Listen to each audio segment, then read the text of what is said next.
विद्यार्थियों, बाल मंदिर के इस YouTube चैनल पर मैं स्वरूप सिंह आपका हार्दिक अभिनंदन करता हूं।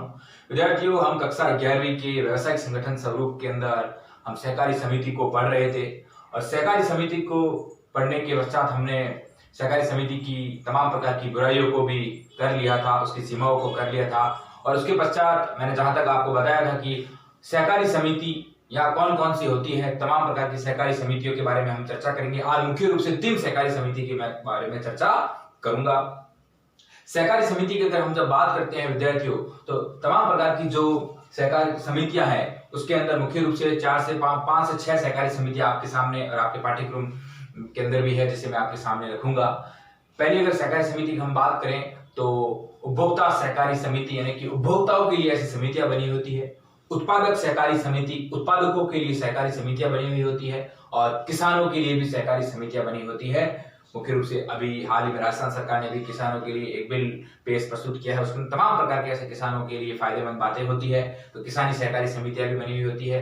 आवास सहकारी समितियां, यानी कि तमाम प्रकार के जो भी उनके सदस्य होते हैं उनको आवास यानी कि मकान उपलब्ध करवाना।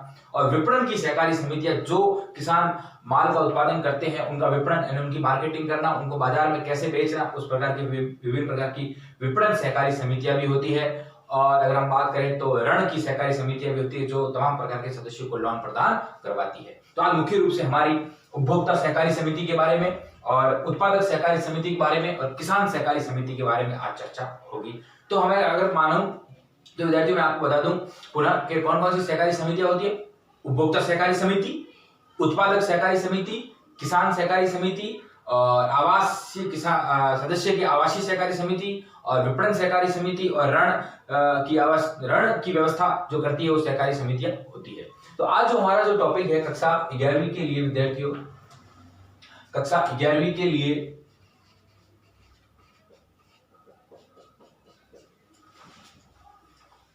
अध्याय 2 की हम बात कर रहे हैं विद्यार्थियों, सहकारी समितियां। सहकारी समितियां, तमाम प्रकार की जो सहकारी समितियां हैं वो कौन कौन सी सहकारी समितियां मैंने आपको बताई। आज मुख्य रूप से हमारी जो उपभोक्ता सहकारी समिति से हमारा क्या तात्पर्य है विद्यार्थियों। इस समिति का गठन क्यों होता है, इसका उद्देश्य क्या है और इसका मुख्य रूप से क्या कारण इस समिति को लाया जाता है। विद्यार्थियों गौर करें, ये जो खंडों के अंदर मैं आपको पढ़ा रहा हूँ बहुत ही उपयोगी रहेंगी, मैं बार बार आपसे कहता आया हूँ और भी आगे कहता रहूंगा।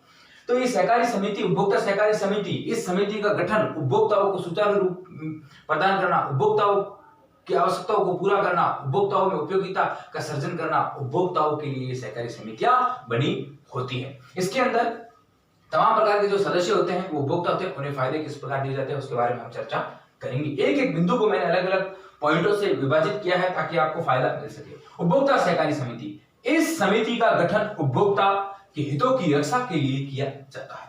इस समिति का गठन उपभोक्ता, जो उपभोक्ता कंज्यूमर होते हैं, जो ग्राहक होते हैं, जैसे कि हम ग्राहक हैं, हमारे हितों की रक्षा करने के लिए हम कहीं ना कहीं पिटे नहीं, हम कहीं ना कहीं मारे ना जाए। अगर हम तमाम प्रकार के उपभोक्ताओं की बात करते हैं, जैसे कि किसान है, बहुत बड़े उपभोक्ता है और वो भी अपने कुछ माल को खरीदना चाहते हैं या फिर माल को बेचना चाहते हैं, तो उनकी हितों की रक्षा करने के लिए या फिर हम कोई भी वस्तु को खरीदते हैं या बेचते हैं तो हमारे हितों की रक्षा करने के लिए ये उपभोक्ता सहकारी समिति होती है। इस समिति का गठन उपभोक्ता के हितों की रक्षा के लिए होता है। गौर करें विद्यार्थी, एक एक बिंदु को समझे। सदस्य वे उपभोक्ता होते हैं जो बढ़िया गुणवत्ता वाली वस्तु उचित मूल्य पर प्राप्त करना चाहते हैं। इसके सदस्य, जो इस सहकारी समिति के जो सदस्य होते हैं वो उपभोक्ता होते हैं। वो उपभोक्ता वे सदस्य होते हैं जो वस्तु को खरीदना चाहते हैं, वस्तु को प्राप्त करना चाहते हैं, बढ़िया गुणवत्ता वाली हो, बढ़िया किस्म की हो, बढ़िया उपयोगिता वाली हो, उस वस्तुओं को खरीदना चाहते हैं। वे सदस्य, वे उपभोक्ता होते हैं। इसके जो सदस्य होते हैं वही उपभोक्ता होते हैं और भी उपभोक्ता होते हैं, मगर तमाम प्रकार के इसके सदस्य भी उपभोक्ता होते हैं। मैंने आपको पहले बताया था, इसके गुणों में जब बात की थी, इसके लक्षणों में बात की थी, क्योंकि इसके जो सदस्य होते हैं वही इसके उपभोक्ता हो सकते हैं। तो इसके सदस्य वे उपभोक्ता होते हैं जो बढ़िया गुणवत्ता वाली वस्तु उचित मूल्य पर प्राप्त हमेशा करना चाहते हैं। वो ये सोचते हैं कि हमें बढ़िया वस्तु मिले, उचित वस्तु मिले, उचित गुणवत्ता वाली वस्तु मिले। इनका इस उपभोक्ता सहकारी समिति का गठन का उद्देश्य क्या है? मध्यस्थ को समाप्त करना ताकि मितव्यय कम हो सके। जो भी मध्यस्थ मीडिएटर हो उन्हें समाप्त करना ताकि मितव्यय कम हो सके। हम उपभोक्ता सहकारी समिति में जाकर एक डायरेक्ट उपभोक्ता अपने माल को खरीद सकता है उसे कुछ प्रकार की दलाली नहीं देनी पड़ती है। जो बिचौलिए होते हैं, मीडिएटर होते हैं, जैसे अगर मैं आपको बात करूं, एक छोटा सा उदाहरण, जैसे हमें कोई जमीन खरीदनी है, अब हमें 1 से 2 बीघा जमीन खरीदनी है और हम उस जमीन के मालिक को नहीं जानते हैं, उसके बीच में मीडिएटर कई होते हैं, वो बोलते हैं ये जमीन हमारी है या फिर हमें दलाली देनी होगी, इतनी दलाली, 10 लाख की जमीन को 12 लाख की रेट बताकर हमें 11 लाख तक बेचते हैं और 1 लाख का फायदा मुनाफा कमाते हैं। ऐसे बिचौलिए होते हैं। उस प्रकार के उपभोक्ता के अंदर सहकारी समितियों में जो उपभोक्ता डायरेक्ट माल खरीदना चाहता है, उन मध्यस्थों को समाप्त करने के लिए इसका मेन उद्देश्य है कि मध्यस्थों को समाप्त करे ताकि मितव्ययी कम हो, यानी कि कम व्यय हो। मितव्ययी अर्थात कम व्यय हो, वह करे। एक ही चीज को मैं समझा रहा हूं, मध्यस्थों को समाप्त करना ताकि मितव्यय यानी कम व्यय हो सके। इंटरेस्ट लेकर समझे विषय को, विषय के अंदर ध्यान अध्ययन करने में आप रुचि बनाए। विद्यार्थियों गौर करें, थोक विक्रेता से वस्तुओं को सीधे बड़ी मात्रा में क्रय करते हैं तथा बाद में सदस्यों को उचित मूल्य पर बेच देते हैं। तमाम प्रकार के बड़े बड़े निर्माता होते हैं, बड़े बड़े उत्पादक होते हैं। ये उपभोक्ता सहकारी समिति उन थोक विक्रेताओं से सीधी बड़ी मात्रा में माल को खरीदती है, फिर अपने जो सदस्य हैं, फिर अपने जो उपभोक्ता है, उनको सदस्यों को उचित मूल्य पर ये बेच देती है। जैसे कि बड़े बड़े उपभोक्ता सहकारी समिति, बड़े बड़े निर्माता, बड़े बड़े उत्पादक का माल का उत्पादन करते हैं, उनके पास ही डायरेक्ट कॉन्ट्रैक्ट करती है, उनके पास डायरेक्ट कॉन्ट्रैक्ट करके उनसे माल को खरीदती है। थोक व्यापार, सीधा माल को खरीदना, फिर उन्हें अपने सदस्यों को, अपने उपभोक्ता को उचित मूल्य पर बेच देना, ये भी इसका मेन उद्देश्य रहता है। अगर ये चीज होती है तो इस रणनीति से, अगर ये व्यूह रचना होती है तो इस रणनीति से बिचौलिए खत्म हो जाते हैं। सीधा उपभोक्ता सहकारी समिति डायरेक्ट निर्माताओं से, डायरेक्ट उत्पादकों से। जैसे अगर मैं आपको उदाहरण की बात करूं, जैसे कि बालोतरा के अंदर बहुत बड़ी कपड़े की मिल्स है और हम एक सहकारी समिति है और हम डायरेक्ट अगर हम बालोतरा मिल से कपड़े खरीद कर हमारे जो भी उपभोक्ता है, हमारे सदस्य, उन्हें अगर बेचते हैं तो हमें डायरेक्ट उसका मुनाफा रहता है। अगर हम बिचौलिए के माध्यम से बेचते हैं तो उसका हमें नुकसान भी होता है। जब बिचौलिए इस रणनीति से क्या हो जाते हैं, किस रणनीति से, डायरेक्ट उनसे माल को खरीदना, थोक विक्रेताओं से खरीद कर सस्ते मूल्य पर अपने सदस्यों को बेचना ताकि सदस्य जुड़ सके, सदस्य आगे बढ़ सके, उपभोक्ता और आकर्षित हो सके। बिचौलिए खत्म हो सकते हैं। अगर बिचौलिए खत्म होते हैं इसमें तो लाभ होता है। लाभ अगर होता है तो सदस्य द्वारा जो क्रय के आधार पर तमाम प्रकार की वस्तुएं जो खरीदी गई है, उन्होंने क्रय के आधार पर जो खरीदी है, क्रय के आधार पर बांट दिया जाता है। किस प्रकार उन्होंने लाभ, सदस्य ही इसके उपभोक्ता होते हैं, उपभोक्ता इसके सदस्य होते हैं। अब उन्होंने जो क्रय किया है, उस क्रय के आधार पर जो लाभ हुआ, लाभ को उन्हीं सदस्यों में आपस में बांट दिया जाता है। गौर करें विद्यार्थियों, इन छोटी छोटी बातों को समझने का गौर करें। एक बार पुनः इसके बारे में चर्चा। उपभोक्ता सहकारी समिति, इस समिति का गठन उपभोक्ता के हितों की रक्षा के लिए किया जाता है। इस सहकारी समिति का गठन उपभोक्ता के हितों की रक्षा के लिए किया जाता है। सदस्य वे उपभोक्ता होते हैं जो बढ़िया गुणवत्ता वाली वस्तुओं को उचित मूल्य पर खरीदना चाहते हैं, वे सदस्य इसके सदस्य उपभोक्ता होते हैं।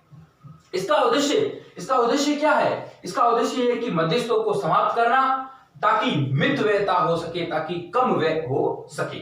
थोक विक्रेताओं से सीधा माल खरीदकर उपभोक्ताओं को सस्ते मूल्य पर बेचना ताकि उपभोक्ता ज्यादा आकर्षित हो सके, उपभोक्ता इसमें जुड़े रहें, क्रय करते हैं तथा बाद में सदस्यों को उचित मूल्यों पर इसको बेच देना। इस रणनीति से बिचौलिए या फिर मध्यस्थ समाप्त हो जाते हैं। अगर इस रणनीति से हमें लाभ होता है तो उपभोक्ताओं ने जिसे क्रय किया है, उपभोक्ताओं ने सदस्यों के द्वारा जो क्रय किया गया, उस क्रय के आधार पर उन लाभों को आपस में बांट दिया जाता है। ये उपभोक्ता सहकारी समिति का मूल उद्देश्य होता है। इसका गठन किस प्रकार होता है, इसका उद्देश्य क्या होता है? मध्यस्थों को समाप्त करना। इसका गठन किस प्रकार क्यों होता है? क्योंकि इसमें तमाम प्रकार के समिति के गठन उपभोक्ता को हितों की रक्षा करने के लिए होता है। इस प्रकार हमने उपभोक्ता सहकारी समिति को पूरा किया। अब हमारा है अगला बिंदु, उत्पादक सहकारी समिति। हमने उपभोक्ताओं की संतुष्टि प्रदान कर दी। अब जो माल का उत्पादन करेंगे उनको हम कैसे संतुष्ट करेंगे? उत्पादक सहकारी समिति, उत्पादक यानी कि कोई भी जो माल का उत्पादन करते हैं, उनके लिए इस प्रकार बात रखी गई। इसकी स्थापना छोटे उत्पादकों की हितों की रक्षा करने के लिए होती है। विद्यार्थियों, छोटे छोटे उत्पादक, अब बड़े बड़े निर्माता उत्पादक होते हैं, उन्हें तो फायदा होता ही। अब छोटे छोटे जो उत्पादक होते हैं, जो सीमित क्षेत्र के अंदर कार्य करते हैं, उनके हितों की रक्षा करने के लिए इसका गठन होता है, इसकी स्थापना होती है। इसकी स्थापना छोटे उत्पादकों की हितों की रक्षा करने के लिए की जाती है। इसके सदस्य वे उत्पादक होते हैं जो उपभोक्ताओं की मांग को पूरा करने के लिए वस्तुओं का उत्पादन हेतु माल जुटाते हैं या आगत को जुटाते हैं। इसके सदस्य कौन होते हैं? इसके सदस्य ही वो उत्पादक होते हैं। वो उत्पादक होते हैं। सदस्य तमाम प्रकार के इस सहकारी समिति के जो सदस्य होते हैं वो उत्पादक होते हैं। उपभोक्ता भी इसके सदस्य होते हैं। अब उन उपभोक्ताओं, उन सदस्यों की मांग को पूरा करने के लिए ये उत्पादक क्या करते हैं? पूरा करने के लिए वस्तुओं का उत्पादन करते हैं। उत्पादन हेतु माल को भी जुटाते हैं। वस्तुओं का उत्पादन करने के लिए उन्हें वो आगत चाहिए होगी, उन्हें वो माल चाहिए होगा, उन माल की व्यवस्था करते हैं। इसकी स्थापना क्या होती है? इसकी स्थापना छोटे उत्पादकों के हितों की रक्षा करने के लिए होती है। छोटे उत्पादक जो इसके सदस्य होते हैं, इस सहकारी समिति के सदस्य होते हैं, छोटे उत्पादक ये सोचते हैं कि हमारे जो उपभोक्ता है उनको कैसे फायदा हो। उनके फायदों के लिए वो तमाम प्रकार की वस्तु को उत्पादन करने के लिए माल की व्यवस्था करते हैं, माल को जुटाते हैं और माल को जुटाते हैं, सस्ते माल को जुटाते हैं ताकि उपभोक्ताओं को उचित मूल्य पर वो चीज दे सके, उचित मूल्य पर वस्तु को उत्पादन कर सके। उत्पादन करने के लिए वो माल को जुटाते हैं। ऐसे सदस्य जो उत्पादक होते हैं इस सहकारी समिति के, वो माल को जुटाते हैं, माल को जुटाकर उसका उत्पादन करते हैं। उत्पादन करके अपने उपभोक्ताओं को, अपने सदस्यों को उचित मूल्य पर प्रदान करवाते हैं। इससे बड़े पूंजीपतियों के खिलाफ खड़ा होना, छोटे उत्पादकों की सौदा करने की शक्ति बढ़ना होती है। विद्यार्थियों बड़े पूंजीपतियों का मतलब है जो बड़े बड़े उद्योगपति होते हैं, बड़े उद्योग करने वाले होते हैं। जैसे अगर हम आज के समय में बात करें तो जैसे कि ये बिरला कंपनी के हैं, अंबानी ग्रुप के हैं, ये बड़े बड़े उद्योगपति है, बड़े बड़े पूंजीपति है। इनके सामने ये इनके खिलाफ खड़ा होना, छोटे उत्पादकों में सौदा करने की शक्ति बढ़ जाती है।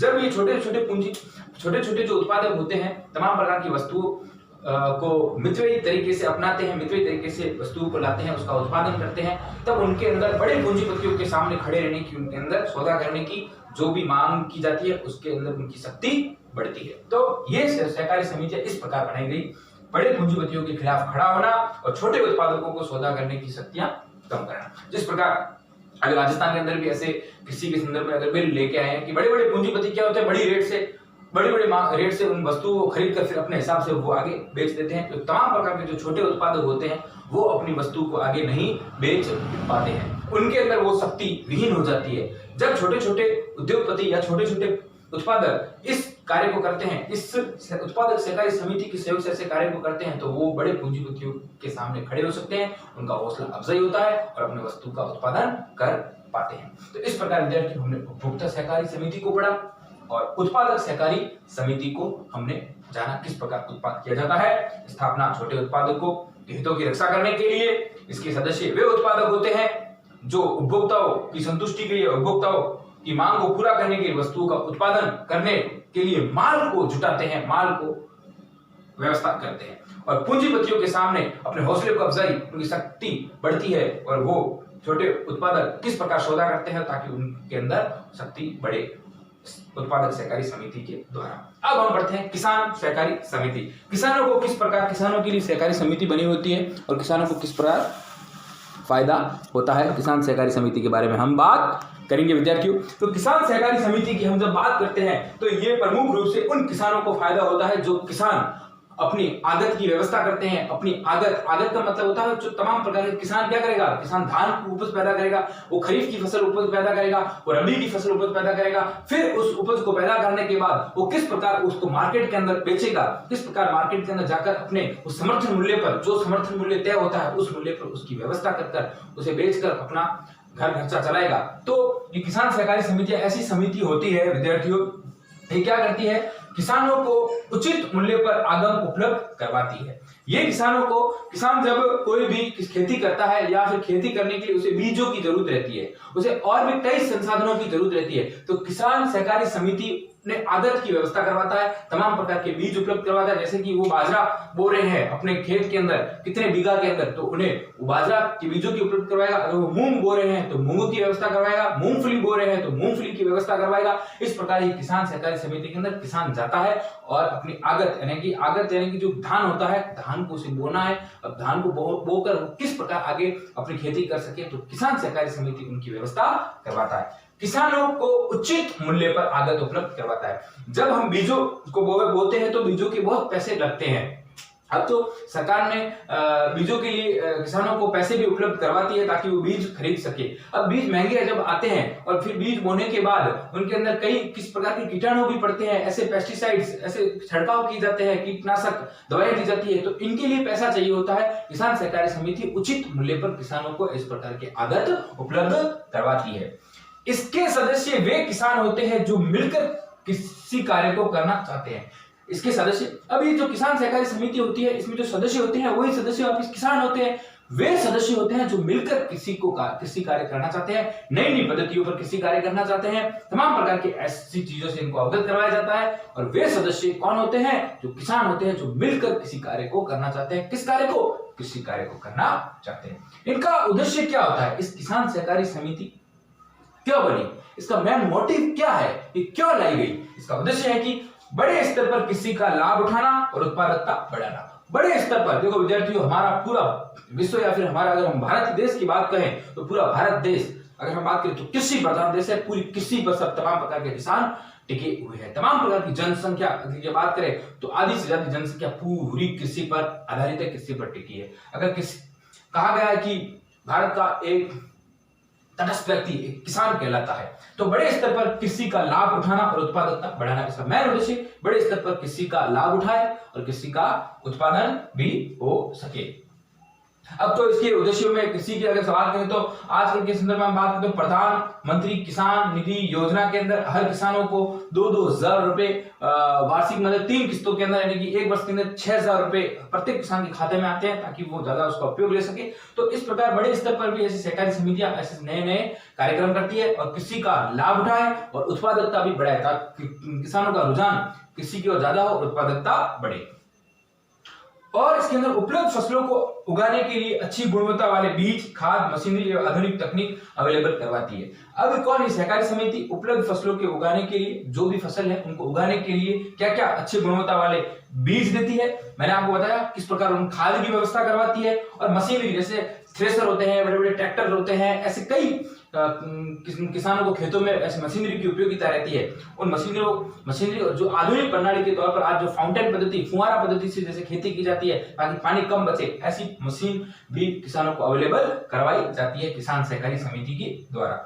किसानों की पैदावार बढ़ती है इस चीजों से। जब अच्छी गुणवत्ता वाली बीज आएंगे, अच्छी गुणवत्ता वाले खाद आएंगे, अच्छी गुणवत्ता वाली मशीनें आएगी, अच्छी गुणवत्ता वाली आधुनिक तकनीक की मशीनें जब उपलब्ध हो जाती है, यहाँ अवेलेबल से तात्पर्य उपलब्ध है, तो किसानों की पैदावार बढ़ती है और भू जोतों से संबंधित हल करने में सहायता मिलती है। भू जोतों से संबंधित जो भी है वो उनसे भी सहायता प्रदान होती है। इस प्रकार किसान सहकारी समिति को हमने पढ़ा। इसकी अब 3 सहकारी समिति, विपणन सहकारी समिति है और आवास सहकारी समिति और ऋण सहकारी समिति को हम अगले वीडियो में पढ़ने का प्रयास करेंगे। विद्यार्थियों धन्यवाद।